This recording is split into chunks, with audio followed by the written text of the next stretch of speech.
สุดยอดมากมีแห่งจริงๆ สบายดีพ่อแม่พี่น้องเนาะไม่นี่ครับอาสีไปออกจากเจ้าเฮือนเนาะอาสีไปเอาไม้เนาะเอาไม้อยู่พูนเนาะอยู่พูเนาะไปกันเลยเนาะนี่เนาะก่อนอาสีไปเนาะหาสัมภาษณ์อาจารย์เนาะสองคนเนาะ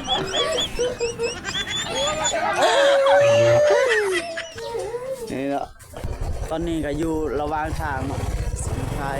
ระหว่างทางก่อนเนาะไปกันเลยเนาะ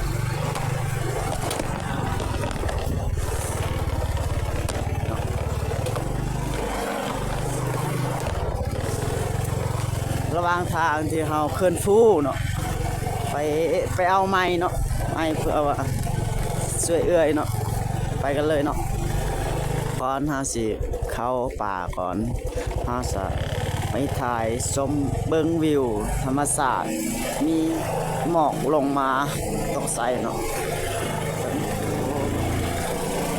ระหว่างทางเนาะมันมีหมอก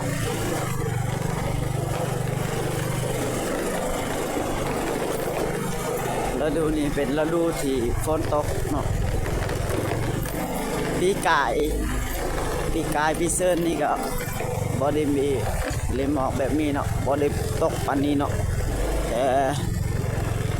ปีนี้มันเปลี่ยนไปเนาะอากาศบรรยากาศเนาะมันเป็น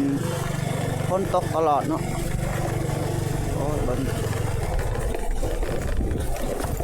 เส้นทางเส้นเขาโอ้โห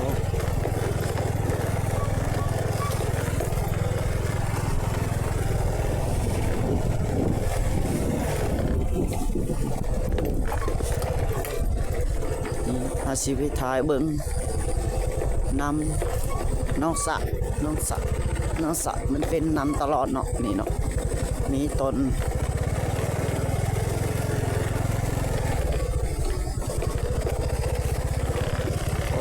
ระหว่างทาง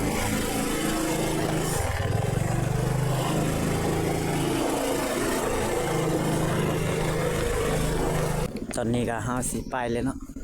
ไปเอาไม้อยู่พุ่นเลยเนาะอยู่พุ่นเนาะสิไปเอาเลยเนาะนี่ก็คือให้เนาะให้ของพี่น้องเนาะพี่น้องเขาเนาะสิไปเบิกแล้วไปเอาไม้เนาะไม้เพื่อเสียเถื่อนเนาะเอาอยู่ป่า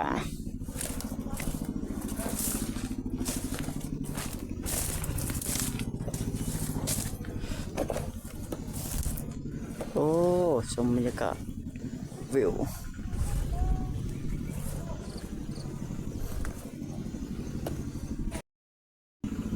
ตอนนี้ก็สิไปเอาเลยเนาะเอาใหม่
ถ้าคลิปนี้มีประโยชน์อย่าลืมกดไลค์กดแชร์และกดติดตาม